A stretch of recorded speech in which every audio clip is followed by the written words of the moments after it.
kini kita masuki acara yang kita nanti-nantikan tentunya. Terlebih dahulu izinkan saya mengucapkan selamat datang kepada Bapak Haji Henry Munif MBA selaku Ketua DPP PKS, dan di sini acara selanjutnya yaitu tausiah yang akan disampaikan oleh Bapak Henry Munif MBA. Tentunya kepada Bapak, waktu dan tempat kami silakan. Assalamualaikum warahmatullahi wabarakatuh. Daun salam pulau penyengat di pungut anak di tepi kali. Jikalau salam dijawab kurang semangat, saya ulangi sekali lagi. Assalamualaikum warahmatullahi wabarakatuh. Nampaknya kalau kasih paten semangat ya Bu ya. Apa kabar Bapak Ibu semua? Biar semangat jawabnya begini. Alhamdulillah, luar biasa. Allahu Akbar, bisa? Kita coba sama-sama. Apa kabar Bapak Ibu semua? Alhamdulillah, luar biasa. Nah, itu baru latihan Bu ya. Kita coba sama-sama. Kita coba semua sama-sama. Apa kabar Bapak Ibu semuanya? Luar biasa. Alhamdulillah, alhamdulillahirabbil alamin. Hamdan katsiran kama amar hamdan yang bagi. Lakal hamdu ya Rabbana kama khalaqtana, wa lakal hamdu ya Rabbana kama hadaitana, wa lakal hamdu ya Rabbana kama amaltana, wa lakal hamdu ya Rabbana kama arsalta ilaina rusulak, wa lakal hamdu ya Rabbana kama anzalta ilaina kutubak. Walakal hamdu rabbana an nashhadu an la ilaha illa anta wahdaka la syarika lak wa anna muhammadan abduka wa rasuluka mab'usa rahmatan lil alamin. Allahumma iftah lana qulubana walhimna rushdana wahdina ila siratikal mustaqim. Amin ya Allah, amin ya rabbal alamin. Yang sama-sama kita hormati Bapak Abdul Qasim, anggota DPRD Provinsi Riau Sohibul Bait. Juga yang saya hormati Ustadz Firdaus, pimpinan pondok pesantren, juga seluruh alim ulama, tokoh masyarakat yang berhadir bersama di sini. Juga yang saya hormati Ketua PKS Kota Dumai Pak Baharudin beserta seluruh jajarannya. Dan bersama saya ini ada istri saya yang juga anggota DPRD Provinsi Riau, teman kantornya Pak Abdul Qasim yang senantiasa mendampingi ya, serta Bapak Ibu seluruh tetamu yang berhadir bersama.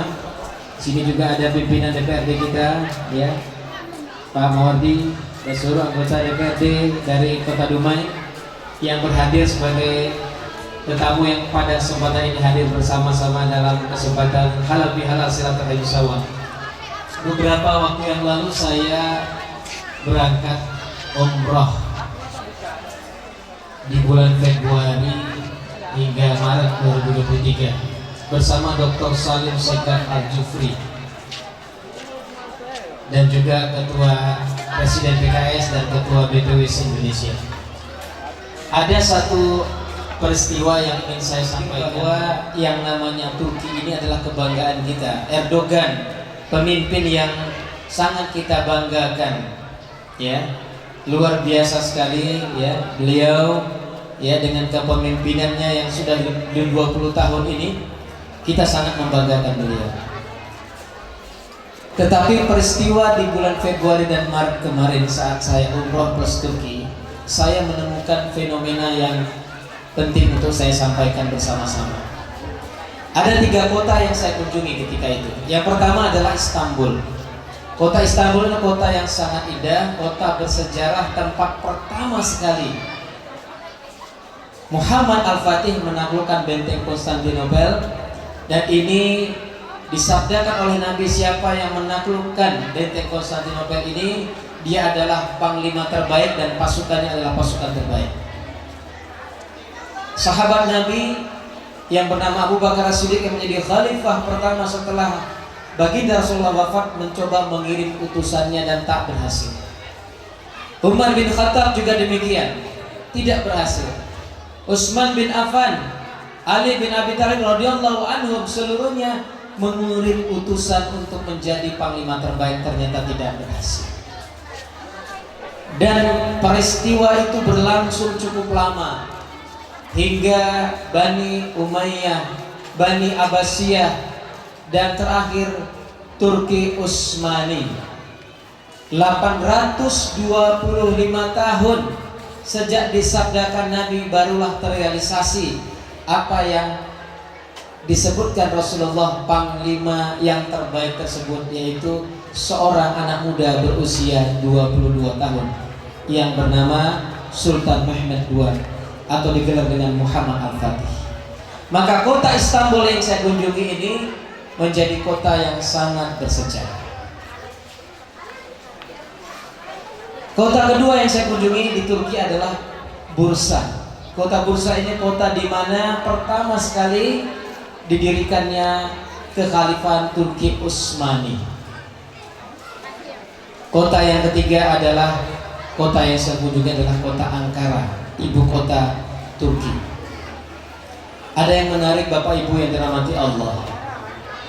Ketika saya berkunjung ke 3 kota di Turki ini, saya menemukan 3 peristiwa yang sangat miris. Pertama, Bu, kalau ibu-ibu berhijab pakai jilbab merokok, kira-kira positif atau negatif itu, Bu? Saya terkejut karena ketika berada di 3 kota besar di Turki ini, saya menyaksikan ibu-ibu berhijab, berjilbab, merokok biasa saja, Bu. Kalau ada 5 orang, 6 orang saya tengok, Pak, merokok 3 atau 4 orangnya, lebih dari 50%-nya biasa saja.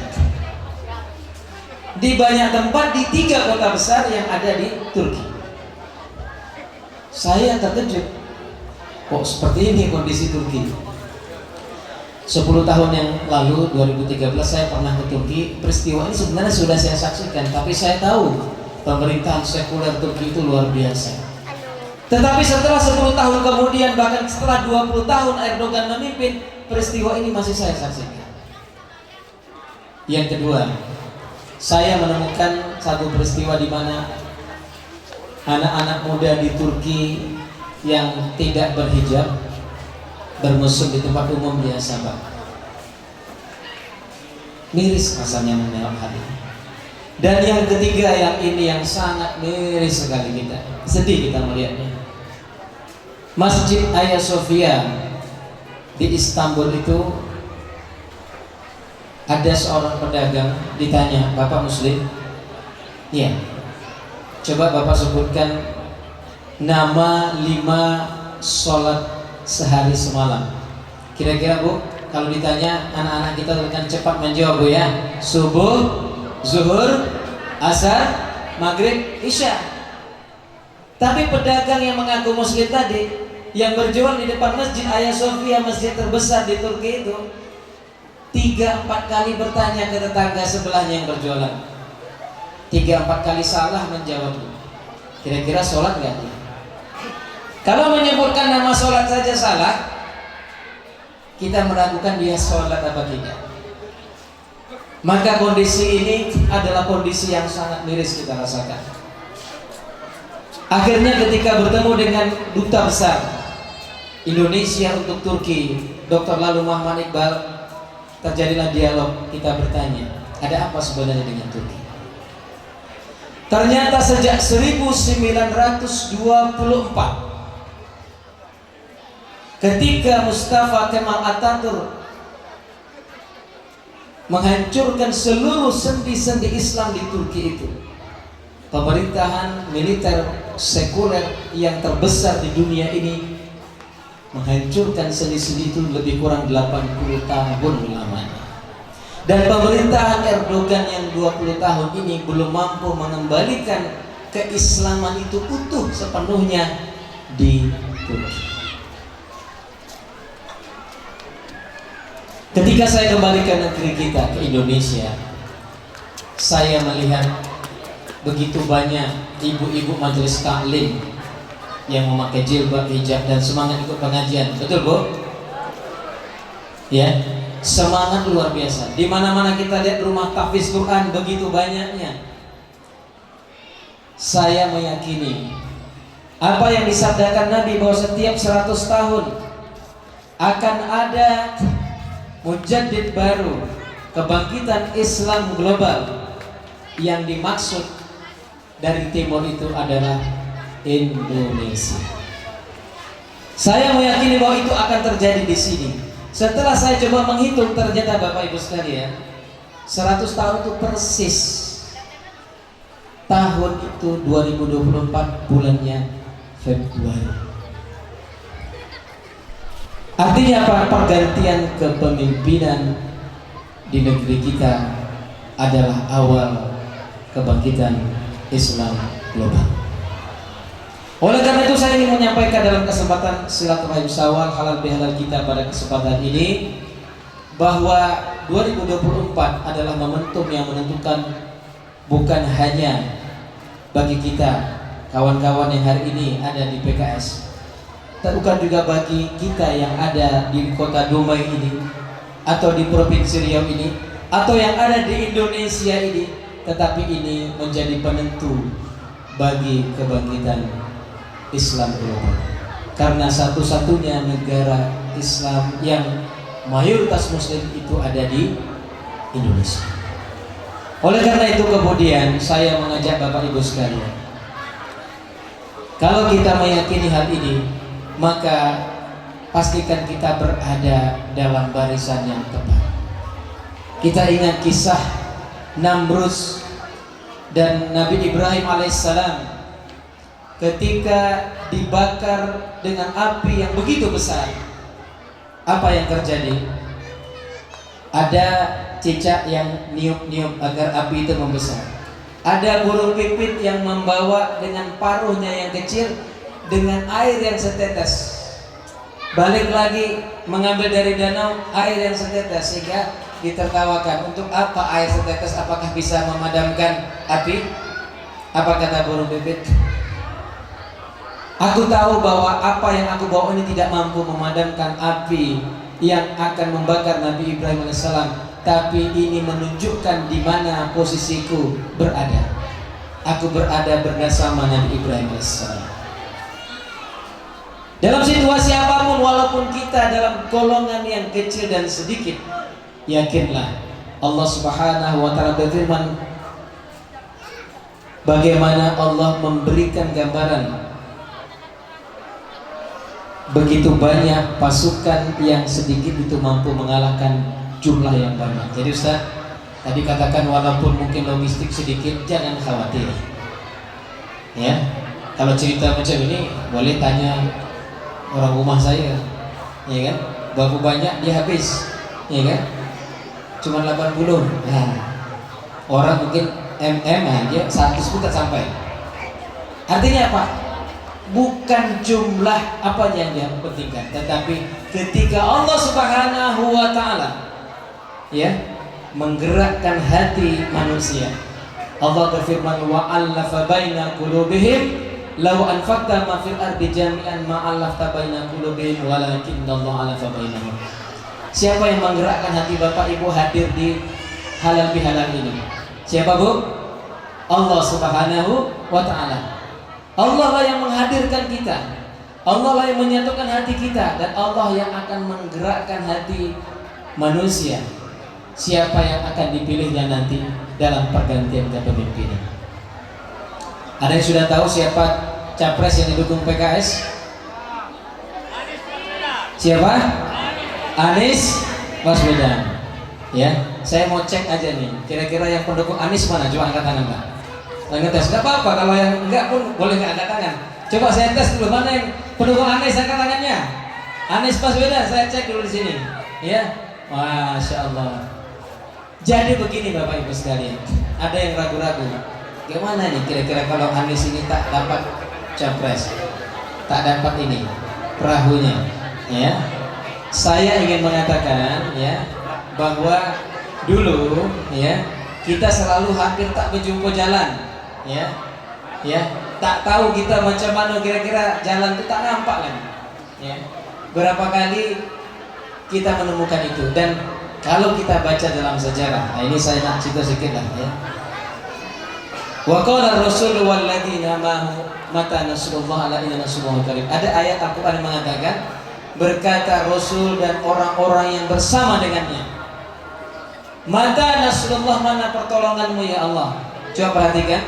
Wa qala ar-rasul, berkata Rasul, walladzina ma'ahu, dan orang-orang yang bersama dengannya, yaitu para sahabat. Mata nasrullah, mana pertolonganmu ya Allah. Artinya saat itu tak nampak pertolongan Allah. Tapi Allah menjawab apa? Ada inna nasrullahi qarib. Ketahuilah pertolongan Allah sangat dekat. Ingat gak Nabi Musa alaihissalam ketika di Laut Merah, depan itu laut, belakang itu Fir'aun dan bala tentara, tak nampak jalan tuh, mana jalan keluarnya? Kata Allah SWT, ketukkan tongkatmu ke laut, laut pun terbelah. Betul tak? Ya, ketika dalam perang Badar kaum muslimin 313 melalui pasukan yang dipimpin Abu Jahal 1000 orang, tak nampak juga jalan tuh. Maka berdoa Rasulullah, istastaghisuna rabbakum fastajaba lakum anni mumiddukum bi alfin minal malaikati murdifin. Allah Subhanahu wa taala memberikan pertolongannya dengan 1000 malaikat yang diturunkan ketika itu. Saya sering mengatakan ayat ini dalam surah Al-Anfal ini, kiri pojok kiri atas. Nah, itu kalau kata Ustaz Hidayatnya, ya. Istastaghisuna rabbakum, ketika istighosah dilakukan Rasulullah berdoa bersama.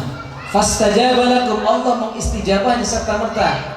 Anni mumiddukum, aku menurunkan kepada kalian bi alfin minal malaikah, dengan 1000 malaikat murdifin, berbondong-bondong 1000 malaikat itu. Coba perhatikan, jumlah malaikat tadi berapa? 1000. Jumlah orang kafir berapa? 1000. Jumlah kaum muslimin 313. Kenapa Allah mengirim utusan malaikat membantu kaum muslimin dalam perang Badar sejumlah musuh, bukan sejumlah kaum muslimin? Karena berapapun jumlah musuh, mau 1000, mau 2000, mau 3000, mau 5000, maka sejumlah itulah malaikat yang akan diutus. Artinya jumlah tidak menjadi penentu. Sebanyak apapun logistik yang ada di sana, ketika Allah beri pertolongan, kam fi'atin qalilatin ghalabat fi'atin katsiran biiznillah. Betapa banyak jumlah yang sedikit mampu mengalahkan jumlah yang besar dengan izin Allah Subhanahu wa taala. Oleh karena itulah saya meyakini kalau untuk kota Dubai ini, alhamdulillah ya, Pak Abdul Qasim ya telah banyak memberikan aspirasi beliau, dan juga mudah-mudahan ya dengan izin Allah nantinya kita bisa bersama-sama berjuang untuk di tahun 2024 ini Allah berikan kemenangan. Allah Subhanahu wa taala berikan pemimpin yang baik untuk kita. Amin. Allah berikan kepada kita di mana kesejahteraan masyarakat akan terwujud. Amin. Di mana Allah Subhanahu wa taala akan memberikan keberkahan pada negeri kita ini. Amin. Agar Allah Subhanahu wa taala menjadikan al-Islamu ya'lu wa la yu'la alaih. Memang hari ini Bapak Ibu sekalian, saya melihat kesadaran umat Islam itu sangat luar biasa. Maka salah satu yang dibawa hari ini adalah isu-isu yang ingin memecah kaum muslimin. Oleh karena itu saya mengajak, mari bersama-sama kita bersatu. Mari kita menyatukan seluruh potensi bangsa ini. Jangan sampai kita mudah dipecah belah. Dan sebagai penutup ya, saya ingin menyampaikan satu pelajaran dan kisah tentang bagaimana di satu negeri di Eropa ada satu tempat di mana seorang petani itu membawa goni. Isinya pada saat itu dia membawa tikus. Ada seorang profesor di sebelahnya bertanya, untuk apa goni itu? Goni ini untuk seorang peneliti yang melakukan penelitian di Eropa. Selama dalam perjalanan kereta cepat di Eropa itu, ya, sang petani sebentar-sebentar memukul goni, sebentar-sebentar menggoyang goni, sebentar-sebentar dia menendang goni tersebut. Yang orang di sebelahnya bertanya, profesor ini, kenapa engkau melakukan itu? Karena kalau aku tidak melakukan itu, maka tikus-tikus ini akan musyawarah dan akan kemudian menggigit goni tersebut dan dia keluar. Dengan aku menggoncangnya, maka di antara mereka memukulnya, maka antar mereka mengira bahwa yang memukul itu antar mereka akhirnya tak sempat musyawarah dan berkelahi di antara mereka di dalam. Itulah negeri kita Indonesia hari ini. Banyak fitnah yang dimunculkan, banyak strategi yang dibuat agar kita saling satu sama lain tidak bersatu. Aku NKRI, aku Pancasila, ya kan? Padahal seharusnya kita NKRI, kita Pancasila, kita adalah satu. Ini yang harus kita satukan. Allah Subhanahu wa taala berfirman, wa'tasimu bihablillahi jami'an, ya, hendaklah kita bersatu padu secara bersama-sama, ya, wala tafarraqu, jangan sampai kita terpecah belah. Mudah-mudahan dengan halal bihalal silaturahim syawal kita mampu menyatukan barisan kita. Kita menjadi satu bagian yang penting. Dalam surah As-Saff ayat 4 Allah menjelaskan, innallaha yuhibbul ladzina yuqatiluna fi sabilihi shaffan ka'annahum bunyanun marsus. Sesungguhnya Allah mencintai orang-orang yang berjuang di jalannya. Mau dicintai oleh Allah, Bu? Kalau kita mau dicintai oleh Allah, maka kita harus bersatu padu. Shaffan ka'annahum bunyanun marsus. Kita harus berjuang dengan ibarat shaf yang rapi. Oleh karena itulah persatuan bangsa, persatuan umat harus kita mulai galang dari saat ini. Kita satukan seluruh perbedaan itu menjadi satu kekuatan. Jadikan seluruh perbedaan itu menjadi anasirul quwwatul ummah, menjadi unsur-unsur bagi terbangunnya kekuatan umat Islam. Mudah-mudahan Allah Subhanahu wa taala memberkahi pertemuan kita. Dan tadi disampaikan juga, mungkin memperkenalkan setingkat saja nikah saya ini dari Pekanbaru, ya, tadi luar biasa. Hari ini ada 5 acara undangan. Saya bingung juga tadi Pak Gosim, terpaksa beberapa undangan baru saya bisa kunjungi, agak malam nanti pulang dari Dumai, ya, sebab kalau saya tadi hadir undangan-undangan tadi tak sampai di sini, ya. Jadi mengejarlah saya membagi waktu-waktu yang saya datangi, mungkin kunjungi di hari ini. Ada 5 undangan ini saya kejar tadi agar cepat sampai. Mohon maaf tadi terlambat sampai ke kota Dumai, ya. Saya keluarga besar banyak di kota Dumai ini, ya. Kalau mak saya aslinya Siak Serindrapura, ya. Masih ada gambar atuk saya di Istana Siak tuh, ya.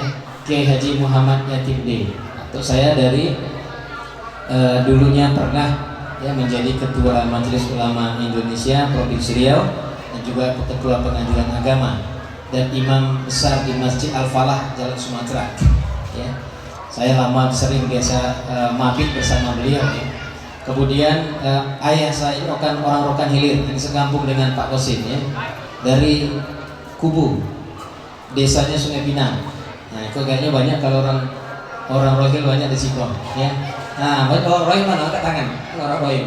Nah, kau banyak situ, ya. Orang Kubu lah. Saya ini Kubu, Sungai Pinang, ya. Oh, itu orang Rohil juga. Jadi, alhamdulillah saya bisa bersilaturahim sama, ya. Kelahiran saya di Pekanbaru, ya. Besar di Pekanbaru juga, SD, SMP. Nah, tapi SMP saya sudah merantau ke Bandung. Saya sudah sampai di Bandung, SMP Negeri 4 Bandung, ya. Tapi SMP Negeri 7, SMP 4 Pekanbaru, kelas 1, kelas 2, kelas 3 saya sudah ke Bandung. Ada yang bertanya, kok Ustadz sudah merantau? Jadi saya ini termasuk orang yang sejak kecil sudah banyak membaca buku. Salah satunya Ihya Ulumuddin Imam Al-Ghazali. Apa pesan Imam Al-Ghazali? Tidaklah seseorang mencapai puncak menuntut ilmu kecuali menuntut ilmu dalam keadaan serba sulit dan dalam perantauan. Jadi ketika SD kelas 6 saya baca buku itu, saya bilang mak saya nak merantau mak. Nak ke mana? Itulah awalnya saya itu nak ke Ponorogo, saya nak ke Pondok Pesantren Gontor. Kata mak saya, usaha nak itu ini alasan mak saya. Ya katanya itu biasanya ke pondok pesantren itu yang susah nak dididik nak. Nah, kau kan anak baik, maksudnya biar tak saya berangkat. Iyalah. Nah, SMP kelas 1 saya masuk lah SMP 4 Pekanbaru Dr. Stomo, ya kan? Saya baca lagi buku itu, saya kasih tahu mak saya. Lama-lama mak saya dulu juga. Nah waktu itu nak ke Jogja, tak dikasih. Pasti saya minta ke Bandung. Entah kenapa waktu sebut Bandung, mak saya pun ngasih saya. Berangkatlah saya ke Bandung. Jadi tahun 87 saya merantau, 97 selesai. SMP 7 Bandung, SMA Negeri 2 Bandung, kuliah di Fakultas Ekonomi Universitas Padjadjaran Bandung. Alhamdulillah ya. Saya setelah itu ya melanjutkan studi S2 di Malaysia ya. Menikah dengan istri saya ini kalau emak dia ini Tanjung Balai Asahan. Ayah dia dari Purworejo tapi kelahirannya sudah ada di Sumatera Utara, Langkat, Tanjung Pura, dekat Besilam. Nah ini ayah saya dan ayah beliau itu sama-sama Tanjung Pura, Langkat. Nah, jadi sama-sama masih satu SMP ternyata. Ayah saya di atas setahun. Itu barangkali perkataan singkat ya. Istri saya Dr. Haja Amdasari. Kami punya 5 putri. Jadi banyak anak saya 5 perempuan semua. Nah, alhamdulillah yang nomor 1 sudah menikah bu. Ya. Tak percaya ibu nih ya. Anak saya sebentar lagi nak menunggu cucu bu. Ya. Udah nak menunggu cucu. Ya. Anak saya 5 perempuan semua. Ya. Mudah-mudahan kehadiran saya di sini ya bisa menambah silaturahim, menambah keluarga, menambah sedau ya, yang bisa berjumpa bersama. Alhamdulillah ya. Kalau bercakap macam ayah saya pakai O, kalau jumpa omak saya pakainya E karena Malaysia dekat Siak kan begitu. Nah, jadi saya lama di Malaysia. 2 anak saya lahir di Malaysia di Selangor. 2 anak saya lahir di Medan di Erjoman Kisaran. Yang 1 paling kocik. Saya minta betul-betul sama istri saya jangan lahir di Kisaran sana lagi. Saya bilang lahirlah 1 adalah Putri Riau 1. Nah yang paling kocik sekarang SMP di pondok pesantren ya, yang kelas 2 sekarang SMP. Nah itulah yang Putri Riau. Nah adalah kawan saya lahir sama-sama Pekanbaru, kelahiran Pekanbaru ya.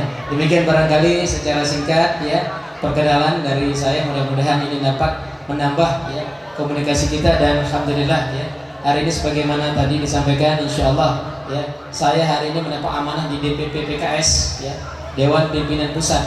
Dulu 2015-2020 saya sebagai ketua Dewan Pimpinan Wilayah Provinsi Riau. Kemudian di 2020-2025 saya dapat amanah sebagai ketua DPP PKS Sumatera Bagian Utara ya, 5 provinsi, 1 Aceh, 2 Sumatera Utara, 3 Sumatera Barat, 4 Riau, dan ke-5 Kepulauan Riau. Ini adalah 5 kawasan. Yang kata Habib Salik itu 2 Pangdam. Pangdam Bukit Barisan itu 4 provinsi, tambah 1 Pangdam lagi yaitu Iskandar Muda. Maka 2 Pangdam ini disebut dengan Sumbagut ya. Jadi kalau setara dengan militer saya ini 2 Pangdam. Di bawahnya ada Danrem, ada Dandim hingga Babinsa. Nah kira-kira saya komandan teritori untuk 5 provinsi tersebut ya. Oleh karena itu hari ini agak sibuk sedikit karena banyak menelpon tentang nomor urut. Nah itu dia sibuk saya melayani. Dari Aceh telepon saya, Sumatera Utara telepon saya, mengapa nomor saya begini Ustaz? Sabar, sebelah ini DCS belum DCT. Nah DCT masih lama lagi, jadi siap-siap lah. Masih bisa berubah Ustaz? Bisa saya bilang. Nah, tapi usah sabar sedikit saya bilang kan. Nah, karena tak bisa saya dari sekian banyak, tahu tak berapa jumlah 5 provinsi, 94 kota kabupaten. Cuma saya nak bisa hafal semuanya. Saya bilang kalau ini kota Dumai, nggak tahu kota Dumai ada juga yang mengontak saya, tapi Japri misalnya kan senyap-senyap tanya Ustaz ya katanya. Nah kebetulan saya ini untuk tanda tangan ke presiden pasti melalui kami, tapi usulan dari DPD. Kalau kabupaten kota tentu usulan dari Pak Baharudin. Nanti kalau provinsi tentu melalui DPW, tapi putusan akhir ada di DPP. Ya mudah-mudahan ya semua kita insya Allah akan mendapatkan yang terbaik pada waktunya insya Allah. Demikian barangkali dapat saya sampaikan. Berdayung sampan bersama kekasih. Cukup sekian dan terima kasih. Pak Taufik nak memberi hadiah berupa sepasang sepatu. Billahi taufiq wal hidayah. Assalamualaikum warahmatullahi wabarakatuh. Selanjutnya yaitu doa yang akan disampaikan oleh Bapak Haji Ustadz Firdaus. Kepada Bapak, waktu dan tempat kami silakan. Wabarakatuh. Bismillahirrahmanirrahim. الحمد لله رب العالمين، والصلاة والسلام على أشرف المرسلين وعلى آله وصحبه أجمعين. اللهم أنت ربنا لا إله إلا أنت، خلقتنا ونحن عبدك، ونحن على عبدك ووعدك ما استطعنا. اغفر لنا فإنه لا يغفر الذنوب إلا أنت. اللهم ya Rahman ya Rahim. Pada sore hari ini kami bersilaturahmi di rumah Bapak Haji Abdul Qasim dalam rangka untuk mempersatukan hati kami dalam persaudaraan besar darimu. Dengan persaudaraan hati kami akan dikokohkan, dengan persaudaraan rezeki kami akan Engkau limpah, hati kami akan dikuatkan. Ya Rahman ya Rahim ya Mujib as-Sa'ilin, Engkau melihat dengan pandangan-Mu yang maha sempurna, Engkau mendengar dengan pendengaran-Mu yang maha sempurna, Engkau mengetahui dengan pengetahuan yang sempurna. Inilah kami ya Allah, tidak ada yang kami rahasiakan di hadapan-Mu, tidak ada yang kami sembunyikan di hadapan kami. Inilah ya Allah dengan segala kealpaan kami, inilah ya Allah kami dengan segala dosa kami, inilah ya Allah kami dengan segala kelalaian kami. Ya Allah, dengan segala kelemahan dosa yang kami lakukan Allah, agar hari ini hari yang Engkau ridhoi, agar kegiatan ini silaturahmi halal bihalal ini menjadi halal bihalal yang Engkau cintai. Ya Allah ya Rahman ya Rahim, kami mengharapkan akan ridha-Mu ya Allah. Jadikanlah kami ya Allah pemimpin yang amanah, pemimpin yang bisa menjadahkan rakyatnya, masyarakatnya, memakmurkan negerinya. Tidak ada daya dan kekuatan bagi kami ya Allah kecuali daya dan kekuatan-Mu. Kekuatan itu datang dari-Mu ya Allah ya Rahman. Terangkan hati kami ya Allah, terangkan hati kami ya Allah, untuk kami memilih pemimpin yang tepat ya Allah, agar kami nyaman untuk beribadah kepada-Mu, agar kami di negeri ini aman untuk beribadah, sujud menyembah-Mu ya Allah ya Rahman ya Rahim. Engkau jadikanlah ya Allah syariat Islam, syariat yang bisa menyatukan hati-hati kami dari Sabang sampai Merauke ya Rahman ya Rahim ya Mujib as-Sa'ilin. Rabbana atina fid dunya hasanah wa fil akhirati hasanah wa qina adzaban nar. Wassallallahu ala Muhammad wa ala alihi wa sahbihi ajma'in. Subhana rabbika rabbil izzati amma yasifun, wa salamun ala al-mursalin walhamdulillahi rabbil alamin. Assalamualaikum warahmatullahi wabarakatuh.